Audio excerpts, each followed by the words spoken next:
After drawing the curtain on a week of gripping sessions about how former President Yahya Jammeh abused young Gambian girls, the TRRC is next week expected to start hearing testimonies about how Yahya Jammeh's band of witch doctors marauded several Gambian villages and towns in the name of witch hunting. In 2009, ex-President Jammeh issued an order to members of the security forces to kidnap and beat hundreds of Gambians he believed were sorcerers.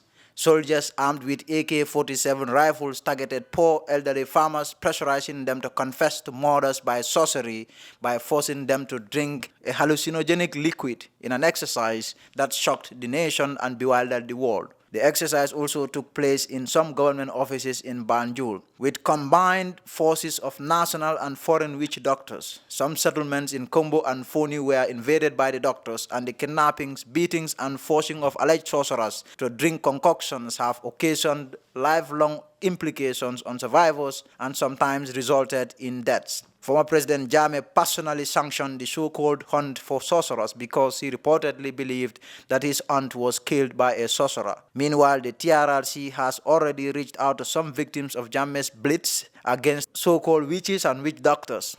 Meanwhile, TRRC has already reached out to some victims of Jammeh's blitz against so-called witches and wizards, and it is part of the Commission's mandate to investigate some of the violations of human rights of Gambians.